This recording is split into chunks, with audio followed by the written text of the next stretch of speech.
goddamn sure. Look, Monday night, Raw, Madison Square Garden, Seth Rollins versus CM Punk. I am excited as all hell. So what you feel about this WrestleMania? Like, who you think about to be? What's the match that you got predicted? I think that I feel like Jay. I don't know. I feel like there might be another year. I don't know what's going on with that storyline where he's going to win World Heavyweight title. I know that he wants to win a singles championship, but I just don't know. I don't know. I think that there's a chance that they could be trying to turn Cody heel on Cena and then have Cena go back to being a good guy because they're not confident in making him one way or the other. I do think that Cody will walk away without the title and then win it back afterwards because he's going to be here. But Cena's got 6 more months left.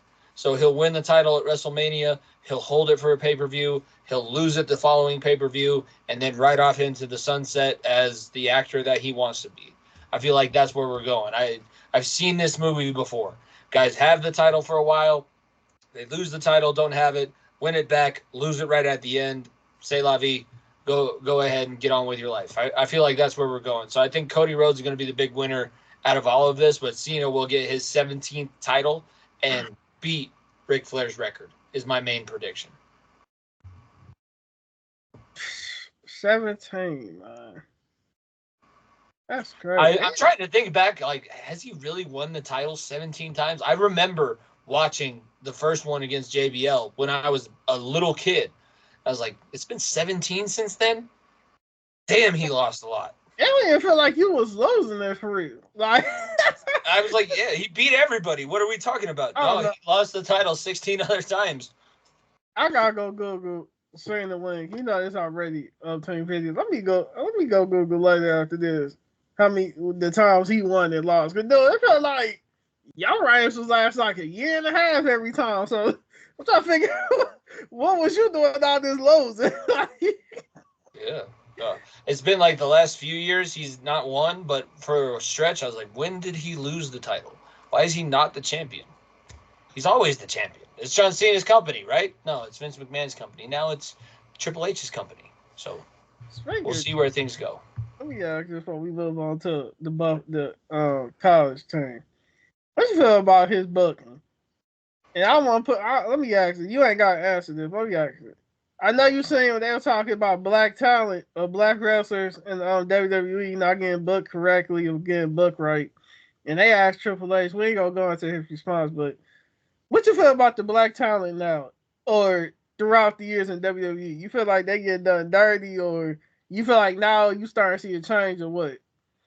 Honestly, I feel like, unfortunately, wrestling has been a little bit behind the rest of society for everything. So women were treated so poorly for so long, and now it's been better. I feel like as much as it shouldn't be, Rocky Johnson in the 1980s was one of the first African Americans to win championships in the wrestling business.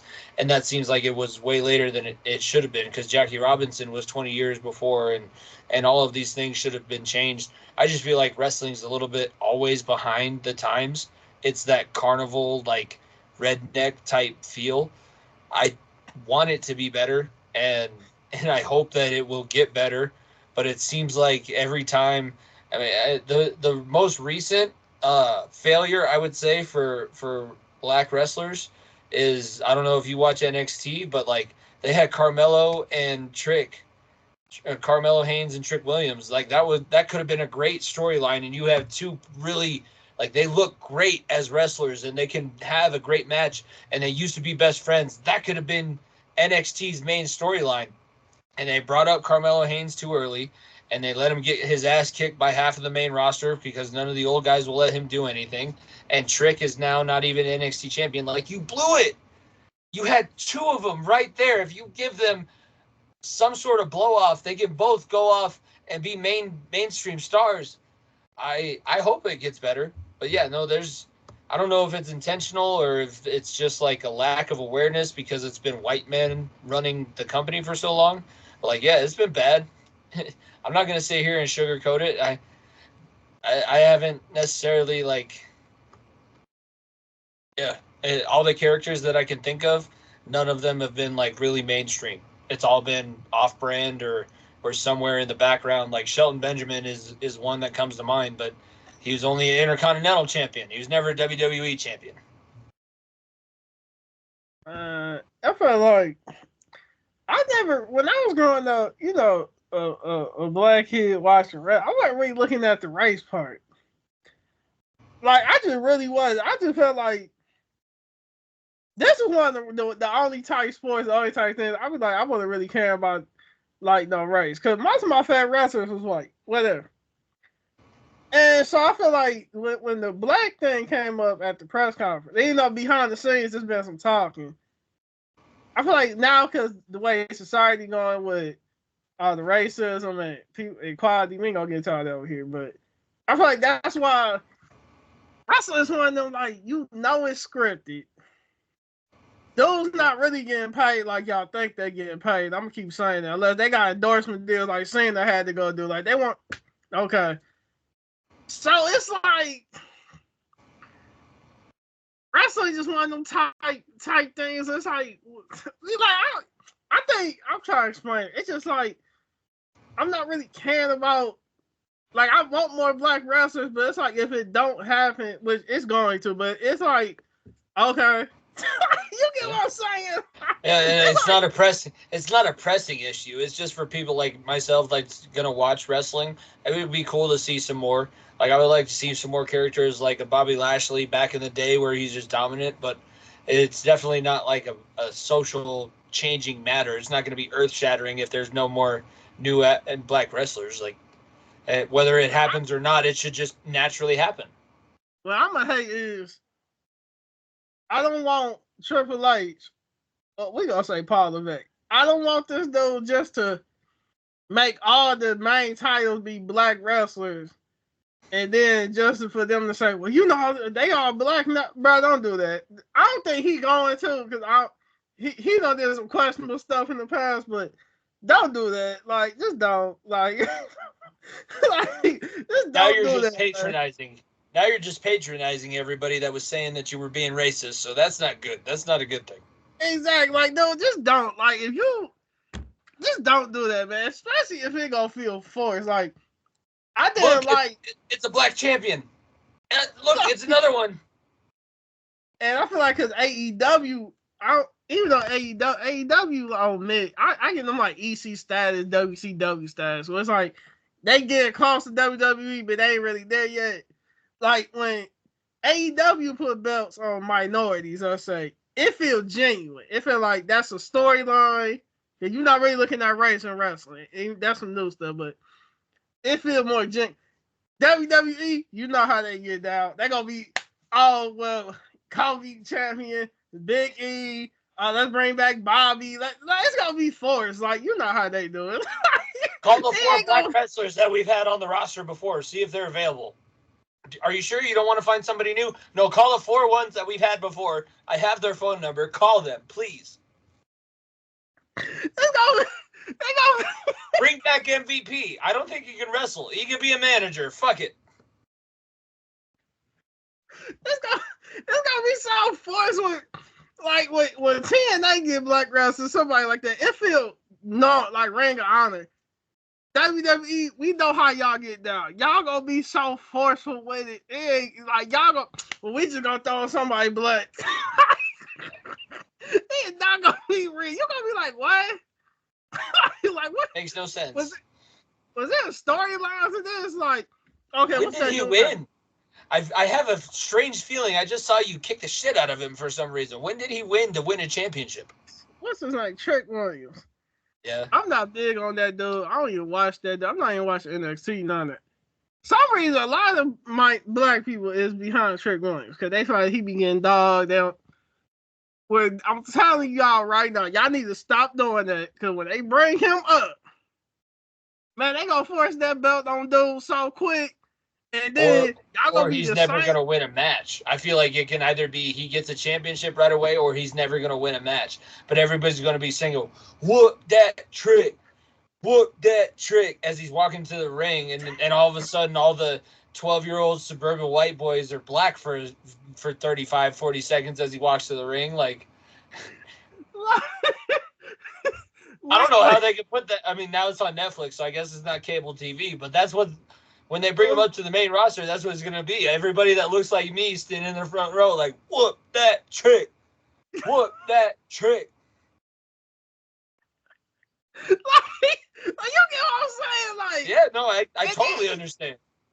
When they put the belt on him, unless he got that rock charisma or whatever, when he get bored, because that trick stuff gonna get real bored.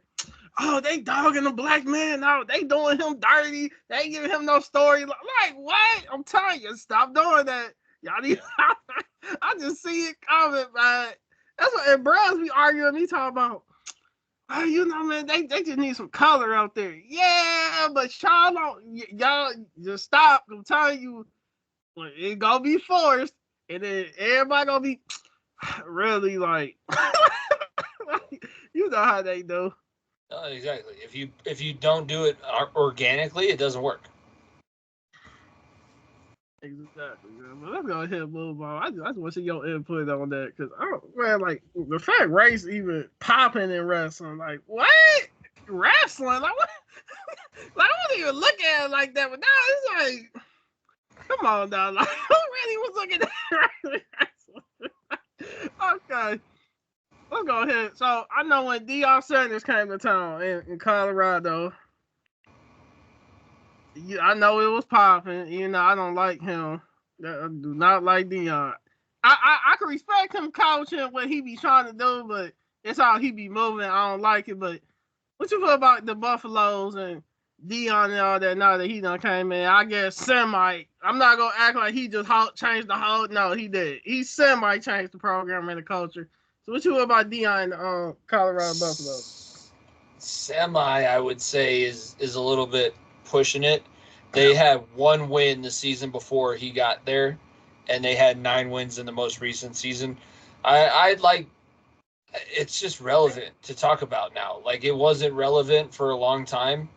Colorado's not a football powerhouse. We had one national title that we shared back in the 90s. We had one other time where we made a few conference championships back in the 2000s. Like, it's not a powerhouse football school, but Deion came and he's doing the right things, holding players accountable, trying to get them to,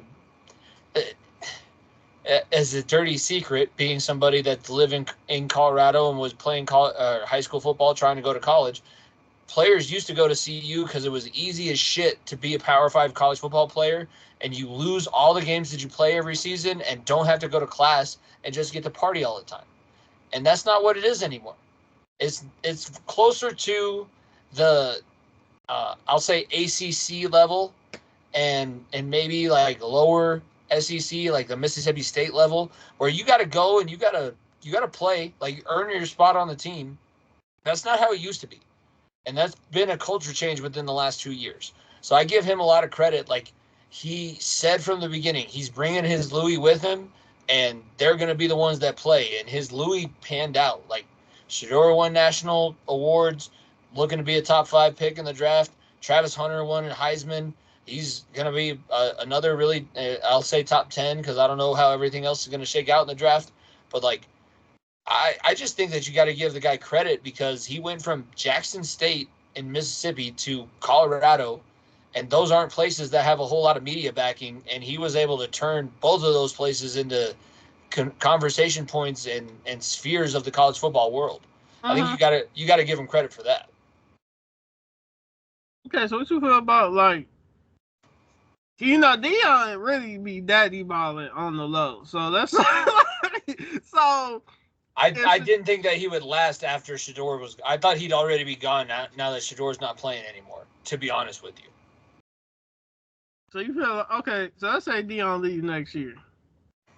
You think Colorado gonna go back to being, I guess, bottom of the barrel or mid-tier team? Like, they just gonna be irrelevant again? Like what? I mean, it depends on, like, I think that the recruiting has to be a little bit. I know that it's mainly based on Deion. If he's not going to leave after this season, he's got to be recruiting based on something about Colorado. He's got to be building some sort of culture around CU football. I mean, we had it for a little bit, and then we had terrible coaches. Like, it's funny you bring up Daddy Ball. We used to have a coach, McIntyre. His son was the starting quarterback for 5 years, and I think he broke the school interception record. I'm not joking. And he was never even thought of being benched. It was the coach's son for 4 or 5 years as the starting quarterback. Like, if that's where things go again, if that's the route we're looking down, hell no. I want to get somebody else in there. But I if he's going to stick around now that his son's not there, maybe he's building something about CU football. Maybe he truly wants to see the black and gold as a national brand. Right now, I just see it as a stepping stone. I thought he was going to take an NFL job or take the Florida State job now that Norvell had that terrible season. I still think that that's on the table. Like, I'm not tying my hopes and dreams to Deion being in CU. Just continue building the brand. Like, that school has made a ton of money in the last 2 years that he's been the head coach. And they have enrollment up, and they're getting a whole lot of other opportunities. So soak it all up. Like, squeeze all the juice out of it that you can, because I don't think Deion was ever planning on being here for more than maybe 5 years at maximum. Can you see? Hold up. Yeah. That's him. That's him. Mike McIntyre. So, oh, no. That was the guy that won the national championship. It was Hawkins. Look up Hawkins, CU football coach, and that'll be the guy that has his son playing quarterback that should never been playing Division I Power 5 quarterback. Was that 90-91 team? No, the 90-91 team is the national championship team. It's about 2006, 2007 was when he. Hawkins. Yeah, Hawkins, I believe. So he had his son start as a freshman the whole way through. Yeah, it was bad. If that's not the right name, then I feel bad for the 2 last names that I threw out there, and I apologize. But there's definitely a coach at CU that had his son play quarterback that shouldn't have never been playing quarterback. And I feel like it bled through to the rest of the entire program. And I need to brush up a little bit more on college basketball as March Madness is coming up. But, like, with football being better, all the other sports should be elevated. We should start seeing CU as a brand throughout the rest of the college athletics landscape. So if Deion stays, I feel like that's the next thing. You got to don't just attract the football athletes, attract the athletes that can help the rest of the school too. I feel like that's his next step. Mm-hmm. So you feel like y'all gonna ever reach the Bama Ohio State status, or it's gonna be like y'all gonna be in the college football playoffs now that they're done expanded, but y'all not ever gonna be like, you feel like y'all never gonna be a top 5, but you think y'all will? I feel like it's a possibility. I just don't think that it's going to be consistent like Alabama and Ohio State, because as much as CU is a national and a Power 5 brand, in Colorado, we have the Rockies, we have the Avalanche, we have the Nuggets, we have the Broncos, we have CSU, we have a myriad of D2 schools. Like, CU is not just the sole thing that drives everything in Colorado. Mm-hmm. So I think that being in the expanded playoff every now and then will be good. We'll have years that we contend for a title. We'll have years that maybe we're a little bit down. I just think that it can't be as bad as it was. Like, one win on a season, that is definitely cause for concern, and that is definitely cause for turning the program around and doing everything that they did. And they signed Deion to a contract knowing that they didn't have that money in the bank. They signed Deion to the contract thinking that Deion being at CU was going to bring them the money to pay it, and it's paid off so far. Like, that was a calculated risk. So I give CU credit for that. I just don't think that, like, this is not the market of a Columbus or a Tuscaloosa where, like, that's the lifeblood of everything. If they're not good, everything else sucks. That's not how CU football works. Let me ask you more about the back history before we get into the Broncos. So what's the back history on CU? You said back then it was a what? Like, they'll just sign people, or? It was, they had the national championship in the 90s. It's a beautiful campus. So if you can get people to visit and get them to visit at the right time, you can convince anybody that they want to go to school for a few years there, whether it's to go to the NFL or now with the transfer portal. But for a long time, after about the mid-2000s when they left for the Pac-12, outside of 2015, there was no success. There was no I mean, it was the lazy athletes that were committing to go to CU because they could be on national television and not have to worry about practicing hard, going to class, doing the right things. Deion has come in and changed all of that. Like that is not the standard that is a CU football player anymore. You have to be top in the state to be considered for an opportunity to be a walk-on at CU now because they're national powerhouse, national recruiting base now. Mm. That should be good for the team in the area. Bringing in money. I think it'll be great because now we'll also see some more Colorado players playing at other schools because coaches will be coming here to try and see what CU's got. And there are players in Colorado. I know that it's not thought of as a football state, but just like everywhere, like Chris McCaffrey, I played against him. He was a few years older than me. Watching him play in high school, he shouldn't have never been playing in Colorado back then. Nowadays, he would have had some competition. There would have been some players that could have held him down and stopped his high school team from just dominating the way that they did. So things have been changing with the athletic landscape in high school. So CU football, they're in a good place. I think they got the right guy there. And we'll see how long he lasts, and hopefully they bring in a good guy after him. That's the biggest thing. How do you handle the coaching change from Deion to whoever's next? You see what happened at Alabama with Saban. I don't want that. Don't give me Kalen DeBoer. Please, please don't give me him. Bama holding on by a thread and a needle, boy. Man, I get Bama like one more year, maybe two, but they gonna barely y'all used to be dominating the top 2 or 3 positions to now y'all barely gonna be cracking the top 25. I just see it coming, man. Like, Yep. hey, y'all holding on to people still believe in Saban running, even though we know he do. Saban running the program. When they become official, like Saban just done with Bama, he tight over with. Alabama's gonna be real irrelevant. But what you feel about Broncos just had their season. They ain't do too well. Y'all got some young pieces. Y'all got Sean Payton. He got rid of Russell Wilson, Brian Bo Nix. I think Bo Nix kind of overrated to me, but what you feel about the Denver Broncos and who you think they need to take in this upcoming draft? They need help in the running game. They've solidified pieces on their offensive line. So obviously every season, I think as a former offensive lineman, it's a good idea to bring in new guys that can block. But the running game needs to be better established for what Sean Payton wants to do. This is the best Broncos team at 10-7, barely making the playoffs the way that they did, that we've seen since Super Bowl 50. So it's promising. For the first time in a long time, it's promising, and we'll have the same starting quarterback with a successful season under his belt, whatever you want to call that. It was a rookie year, so 10-7 could be considered successful. He's got to still show a lot. There's still a lot that he has to learn. I think that people are happy that we saw a playoff run, but I don't think that there's a lot of us sitting here in Denver thinking that this is a finished product. They still have work to do, but knowing that Sean Payton is the guy that's leading it and knowing that Russell Wilson isn't here anymore in the locker room makes me feel like there should be some things. Like I think that there will be improvement. And I think that the Chiefs will be worse. I think that the Chargers will be worse. And I don't really know what to expect from the Raiders because every now and then they have a great season, but it's inconsistent. I feel like they have a chance to be the second most consistent team in their division and start stealing that Charger spot every now and then in the wild card instead of being the very last team that's in. You said Russell Wilson in the locker room. What? He was creating problems or something?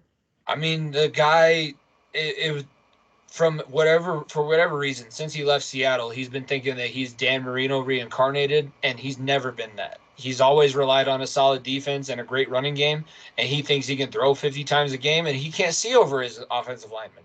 So he can't throw to 2/3 of the field. He's got to throw to the outside, and that's it. And it was a failed experiment. There's some really bad audio of Nico and I talking about how great athletes love coming to Denver when the trade first went down, and we were like, oh, yes, we get Russell Wilson, former Super Bowl champion. We're going to win a Super Bowl in the next 3 years. It never happened. Never happened. And I don't expect Super Bowl from Bo Nix right now, but I feel like this team is better, and I'm interested to see what Sean Payton can do. That's all I can say about the Denver Broncos is that I'm interested again in Broncos football. I think the Denver Broncos need to pick up a wide receiver and the whole defense, basically. I don't think they need to throw the whole defense away. They just need to. They need some more talent outside of Pat Surtain. They were good Yeah. with nobody, but they need some more talent. Now it's like when y'all had Pat, what's his name? Surtain. Yeah, when y'all had him, it was like a. Didn't nobody expect y'all to win nothing. It wasn't no media hype. It was nobody paying Denver attention anymore. Now that Sean Payton came in, we know he loved talking. Sean Payton be trying to play the humble routine, but we know he loved talking. Then you got somebody like Bo Nix, even though I'm not too high on him. When you got somebody like them two coming in, then with the Russell Wilson media scandal, yeah, now y'all need defense play. It's like Denver defense be giving up way too many points. Now, granted, the offense haven't been popping either, but what's that dude y'all? What's that? Drew Lock? Was that his name? Lockett? What was that dude's name? That was a while ago. Drew Lock was before Russell Wilson, actually, because Teddy Bridgewater was right before. They acting like Terry Bridgewater, he just go to whatever. But that dude, you doing all this on the side. Bro, you losing by 30. You damn. That was a while ago. That was a different team, different coaching staff, different ownership group. I feel like the ownership group is the biggest difference in Denver. The Walton Penner group that's come in, they're putting in money. I drive past the Broncos practice facility. They've been adding additions to it since March. And the stadium, the 2 times that I went to games this year, it's upgraded to the max. Like, they're willing to spend money. They're willing to put backing behind certain things. So everything is in the right place for Denver right now. I want to go Mile High so bad. It's a great venue. I've been there for concerts. I've been there for football games, and I mean, like it's a solid spot. And they're making it better. I don't know if we're gonna get a new stadium at some point. People say that everybody needs to switch to a dome, but what they've done, like that is the biggest change because we had the trust after Pat Bowlen when he had his Alzheimer's battle and then unfortunately passed away, and that was at the same year as Super Bowl 50. Since then, it's been trying to find the ownership, and now we found the coach, and now hopefully it's going to trickle down into the players and the personnel. Like, it seems to be, we've had a long rebuild, but maybe the rebuild's finally over. Man, that dome stuff is so overrated. We do not want every stadium to be a dome. Do you know how boring or NFL, y'all want to be on that NBA status, losing viewership. We want the snow games, the windy games, the rain games. Like, it's 100 degrees outside. You can't even see, like, sunny. We don't want them dome games with everybody on turf and this shit. Come on now. NFL, y'all really trying to be on that NBA status, huh? No, that's the dumbest thing that I've ever heard. I just know that that's been something thrown around, and I know that Denver's also been up for consideration for a new stadium. It's been 20 years, so maybe it's time to rebuild, and I don't know what that's going to look like. But the ownership group is ready to put money into anything that will be successful right now. So what you feel about, I know you probably touched on it. What you feel about Bo Nix in about 5 years? You think he should go be there in 5 years or what? I think that he has the best chance of being there in 5 years than any quarterback since Peyton Manning. Like Trevor Siemian was a flash in the pan. Paxton Lynch, Drew Lock. You can go down the list of Broncos quarterbacks. I feel like we're going to see Bo Nix for a consistent amount of time, and hopefully things are put in place around him and he takes the steps that he needs to. It's not a finished product. He was a rookie, but he did a lot of really good things and put you in situations to win games. Like, I didn't expect to beat Tampa. I didn't expect to be 10-7 and be in the playoffs. And yeah, we got our asses handed to us by the Buffalo Bills.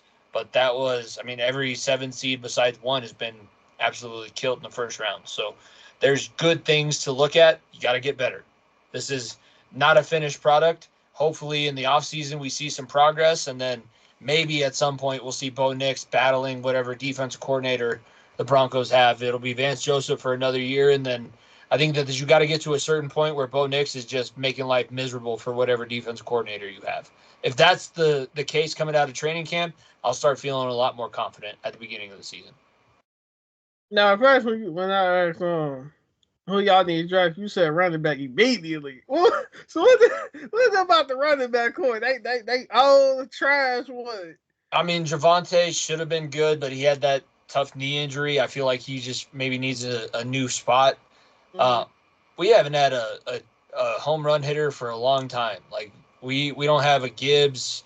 We don't have. I mean, not many people do, but I feel like finding somebody closer to that. Like Jaleel is explosive, but he's little. I just feel like we need something. It's receiver, it's a tight end, it's a running back. One of those positions needs to have a marquee draft pick, and then I'll feel a lot better about things. Most people that I hear would love Tyler Warren if he somehow falls, the tight end from Penn State. That would be priority number one. Get Bo Nix a safety blanket and a guy in Tyler Warren that can play a whole bunch of positions. That would be like, I think that's wish list, and who knows if that's going to be a possibility, but that's definitely high on the priority list, would be a guy like Tyler Warren out of Penn State. All right. Go ahead and get down to your last favorite team, the Bengals. Same question. How you feel about their season? Who you think they need to draft? They need to play in the preseason. Play preseason football. They don't play. None of their starters. They're part of the Zach Taylor, Sean McVay coaching tree where they don't play starters in the first 3 games. Nobody plays in preseason. So we start the season off 0-3, 0-4 every single year. We lose to teams that we shouldn't have. We lost to the Patriots in week 1 this year. I don't trust Zach Taylor. I hope that Joe Burrow and the offensive talent, and maybe we're trying to figure out ways to get T. Higgins to re-sign. We need pass rushers. With losing Trey Hendrickson, allowing him to seek a trade, he's not going to be here anymore, and Sam Hubbard retiring, we need to replenish defensive line, because if we're not going to score 45 points, we need to be able to hold people under 50, because that was not the case this past season. That Monday night game against Jaden Daniels, that was the coming out party for Washington fans and Jaden Daniels fans. That was atrocious. You should not let a rookie quarterback be able to outscore your all-pro that you have. I don't think that he's been voted all-pro, but I consider him up at that level. Joe Burrow is good enough that he should be successful every single year, and 10-7, 9-8 ain't gonna cut it. If that's the result, they need to move on. They cannot have another Marvin Lewis situation in Cincinnati. Carson Palmer, atrocious, you right? That's now you're talking about when I fell in love with the team, and it was still heartbreaking then.